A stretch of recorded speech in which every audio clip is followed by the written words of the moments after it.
Vancouver, to comfortably afford a one-bedroom apartment, your salary needs to be about $109,000 and $98,000 in Toronto. It's not just these two cities. London, Ontario, a one-bedroom is nearly $1,800. Take a look across the country, just over $1,600 in Montreal. In Calgary, about $1,500. In Halifax, the average one-bedroom goes for almost $2,000. Did you know that the average house in Canada is 40% more expensive than in the US? That means that the average house in Canada sits around $600,000 or almost $700,000, depending on the province that we're talking about and which city. Of course, Ontario and British Columbia are going to be way more expensive than that. Also in the US, Los Angeles, New York, Seattle are going to be more expensive too than the rest. But yeah, Canada's housing, it's seen so much of inflation, and it's kind of weird because I've been hearing for over the last decade that Canada was one of the very best countries that the people wanted to move to. It had one of the best quality of lives. So it had one of the best economies, most sound economies. It wasn't hit that bad in the recession of 2008. So it is very odd how we have heard all of that good PR from Canada over the last 10 years, or at least that's what we hear here in the West, to the point where I am listening and seeing more and more about negative things about Canada, living in Canada, mostly related to the price, how housing and overall inflation in all aspects is becoming more expensive. And a couple of things have happened over the last 10 years that might be influencing how this view of Canada is going from heaven on earth to going to a rabbit hole. So let's take a look at the things that have been happening in Canada, and it's really not rocket science. Like, most of the things have been happening also in the rest of the world. All the world has been experiencing a global inflation and rising housing prices, not from over the last decade, but over the last, I would say, 4 decades. But let's analyze a little bit the couple of points that I highlighted for you that are some of the reasons behind the Canadian housing market and housing inflation. There are probably more reasons about it. I don't live in Canada, and probably somebody knows better than me. But these factors are like the main contributing factors that you can understand what's going on. So the first factor we have to consider is the Canadian economy. The nature of the Canadian economy, not today, but over the last couple of decades, if not centuries. So Canada has always been a resource-intensive economy. Mining, oil, gas, all of these things have always been main contributors to Canadian GDP. But as Canada has become more and more educated, they have some of the most educated population in the world. There's not really that much people going into these fields. And also, you have to understand and this is one of the future points that I'm going to make.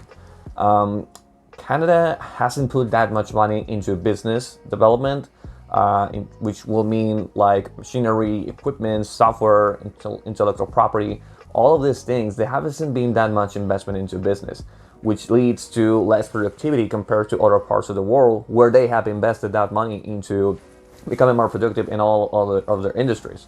So these industries are becoming a little bit outdated when it comes to their equipment. They're not very productive, and there's not that many people going into these industries to fill the demand for jobs. Blue-collar jobs are really not something very popular in Canada. Most of the people are graduating to be in desk jobs. Canada has had an explosion of coding jobs, more tech jobs, and finance jobs. Their finance industry is, I believe, the industry that has growth the most. Even true because the tech businesses, or the tech industry for the most part, is U.S. subsidiaries or if it's Canadian, it ends up being acquired by U.S. companies. But for the most part, Canada was for the longest time a blue-collar job or resource-intensive economy, and that's no longer the case. They are being less productive. There's less exports going on. Also, the rise of the U.S. as an oil giant. Now they are exporting more than what they are importing, and that obviously affects their neighbors, Canada. So yeah, this is one of the things that you are seeing, that it's just most of the investment in Canada is not going to forward business, but rather it's going into real estate. And that's a very big difference. It's kind of similar to what's going on with China, that most of the people have their money invested in real estate, not so much in the stock market or into business development. So that is one of the factors that are contributing, first of all, to the development of housing, because you don't have that many people going into the blue-collar jobs you really don't have the ability to produce housing, the needs that you have for housing. You can't produce that many houses or apartment complexes or buildings, all this kind of thing that you need for people to live in an urban area. You don't have the ability to keep up with the pace of the demand, and it just creates it's a recipe for rising prices when you can't keep up with demand. Second thing that we have to look at is Canada's geography. Like, since it's so up north, and yeah, I know that Canadians are pretty used to cold weather, but it's very, very cold over there. They're very, very way up north. So what happens is that most of their cities and the development of the country has happened in the southern border with the US. And according to some things that I read on Google, 90% of Canadians live within 100 miles of, or 160 kilometers of the border with the US. Think about the Canadian cities like Toronto, Vancouver, Montreal, Alberta. All of these cities are very close to the border with the border with the US. You don't have big cities in the middle of Canada, and you definitely don't have them on the north of Canada. So that urbanization, even though Canada is so big in land, most of the population lives, I don't know, it's very similar to Japan. It might be like 30% of the land where Canadians live. So that eliminates a lot of space where you can create housing, a lot of space when you can create jobs, and everything is concentrated in a very small area, and you end up having the same as Japan, but Japan for different reasons. Canada because it's too cold in other places or going a little bit up north, and in Japan because it's mostly mountains. So they have kind of the similar dynamics where you don't have that much land to develop for civilization and cities to develop, and you have to build on top or expand on the current cities that we have, and most of the population are concentrated within those cities. I believe just Ontario, Quebec, and British Columbia must probably account for around 50% of the Canadian population, and within those cities, well, it's the big cities like Toronto, Vancouver, Vancouver and Montreal are probably the big cities where most of the Canadian population are living in those metropolitan areas. So you have too much people living in way too little space, and they're not going to expand anywhere else because nobody's going to live up north.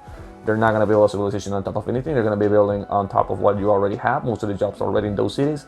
So you have a big concentration of people living in those small areas. And complementary to the second point, the third point would be one thing that Europeans hate talking about it. The French are probably starting to talk about it if you read a little bit of the news in Paris, but that is immigration.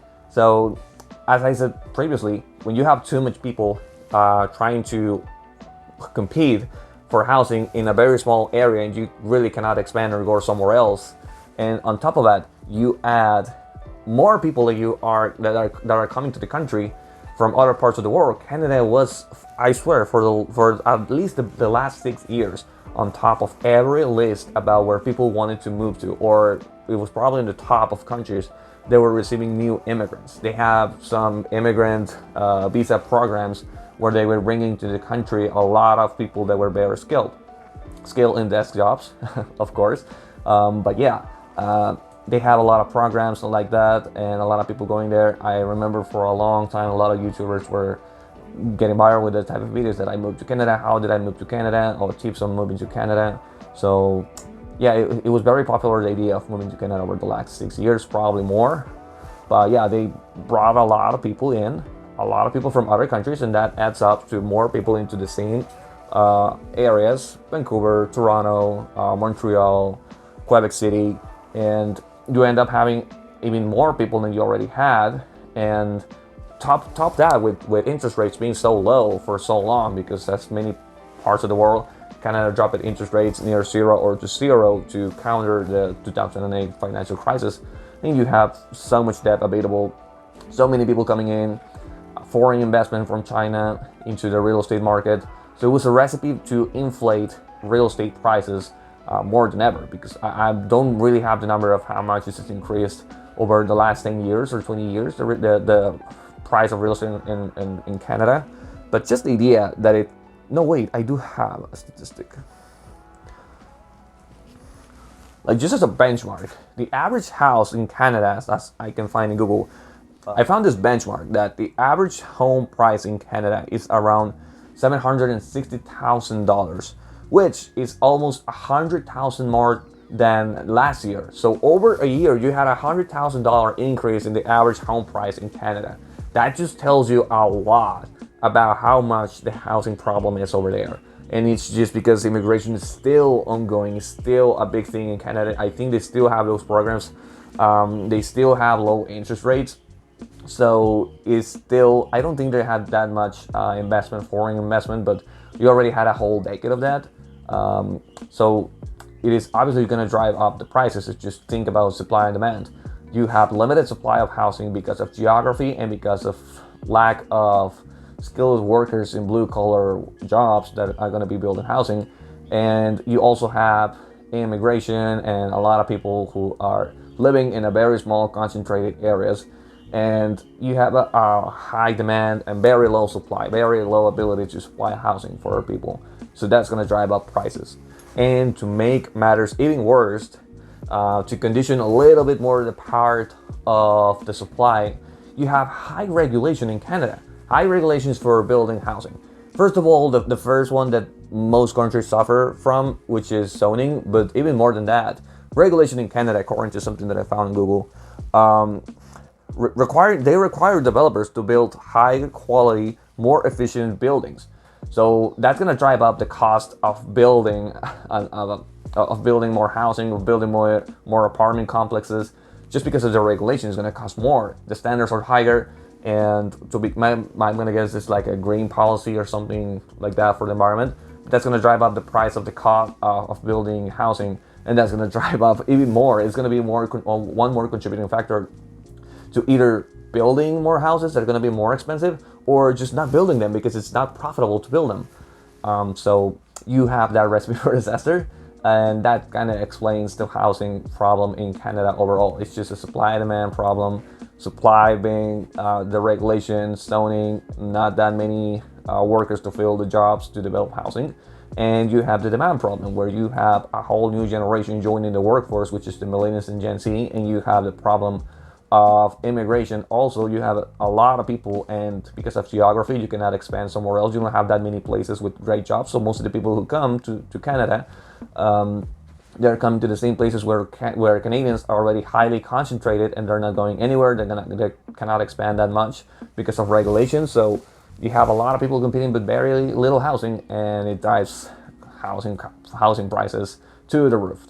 And that is very explanatory of the problem that Canada has within housing. So that's all I have for you today. I don't know what the solution to this problem might be. I know that for the US zoning and 3D printed houses, it's kind of like the future for the next 50 years that might be able to help people, and also remote jobs. For Canada, I don't know that much of a solution. I don't know if the government is already implementing something. I don't know much about Canadian government for the most part. I know that for the last over 6 years that immigration has been painted as move to Canada, it's heaven, it's the best place on earth. I know that the government of Canada has also been painted as one of the best governments in the world. I really don't know. I don't live in Canada. I have never visited. So I don't know any better other than what the media portrays, and I really don't trust the media. I'm not the biggest fan of just believing something that I will see in the media. So let's see what kind of solutions the people of Canada end up coming up with. Hopefully they are able to figure something out, because the problem seems to be very severe, especially in the big cities like Vancouver and Toronto. All right, thanks for watching, and that's all I got for you.